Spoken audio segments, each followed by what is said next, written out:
দিয়ে কি আর রেস জেতা যায়? শক্তি লাগে, শক্তি। বাজি লাগাতে হলে লাগা স্কন্ধ কাটার উপর। কি প্রকাণ্ড বাইক! আর দেখ কি গায়ের জোর! এক ধাক্কায় সবকটাকে উড়িয়ে দেবে। তোরা কিছুই বুঝিস না। আসল খেলোয়াড় হলো নোলক ডাইনি। বয়স হয়েছে বটে, কিন্তু বুদ্ধিতে সবার কান কাটবে। দেখিস ওই জিতবে। এই সব কিছুর সাক্ষী এক মানব সন্তান, অসীম সাহসী হাবু। সে চুপি চুপি বাড়ি থেকে পালিয়ে এসেছে এই অদ্ভুত রেস দেখবে বলে। আম গাছের সবচেয়ে উঁচু ডালে ঘন পাতার আড়ালে লুকিয়ে সে বসে আছে। তার ছোট্ট বুকটা ভয়, উত্তেজনা আর রোমাঞ্চের এক অদ্ভুত মিশ্রণে ধুকপুক ধুকপুক করছে। স্টার্টিং লাইনে 4 জন প্রতিযোগী দাঁড়িয়ে আছে। প্রত্যেকেই নিজের বাইকে আস্ফালনে ব্যস্ত।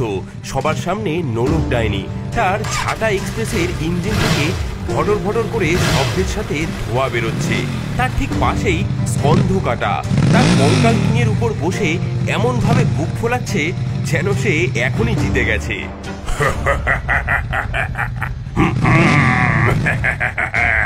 আমার কঙ্কাল কিং এর সামনে আজ কেউ টিকবি না। এর প্রতিটি হার নাম করা পালোয়ানদের, বুঝলি? তাদের অতৃপ্ত আত্মাগুলো এই বাইককে শক্তি যোগায়। কিরে কিরে ডাইনি বুড়ি, তোর এই মরচে পড়া ঝাঁটায় আজ তেল দিয়েছিস তো, নাকি মাঝপথে ভেঙে পড়ে আমার পায়ের তলায় আসবি? এই মুন্ডহীন দৈত্য, তোর মোটা মাথায় বুদ্ধিও নেই দেখছি। বয়স নিয়ে খোটা দিস না। বয়স যত বাড়ে ধারও তত বাড়ে। আমার ঝাঁটা হলো ক্লাসিক মডেল, অ্যান্টিক জিনিস। এর কদর তুই কি বুঝবি? আমার ঝাঁটা চলে মন্ত্রের জোরে আর স্টাইলের ঠেলায়। তোর মতো হাড় জিরজিরে খটখটে গাড়ির মতো শুধু আওয়াজই সার না। তাদের ঝগড়ার মাঝেই তৃতীয় প্রতিযোগী মেছো ভূত, সঙ্গে তার ইলিশ রকেট। আমার ইলিশ রকেটের কাছ থেকে একটু দূরে থাকিস সবাই। আজকের মাছটা একেবারে পদ্মায় টাটকা ইলিশ। যা গন্ধ না, তোদের মাথা ঘুরে পড়লে আমি কিন্তু কিছু বলতে পারবো না। সব শেষে ছিল সুন্দরী পেতনি। সে কোনো তর্কে গেল না।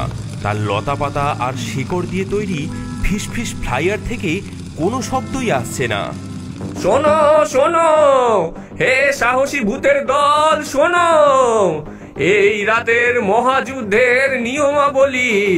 পথ আগের মতোই, এই বটতলা থেকে বাঁশবাগান, তারপর ধূর্ত দৈত্যদের মাঠ পেরিয়ে শ্মশানের শর্টকাট ধরে গুঞ্জন গুহা পার হয়ে নরবরে কাঠের সাঁকো পেরিয়ে ভাঙা জমিদার বাড়ি।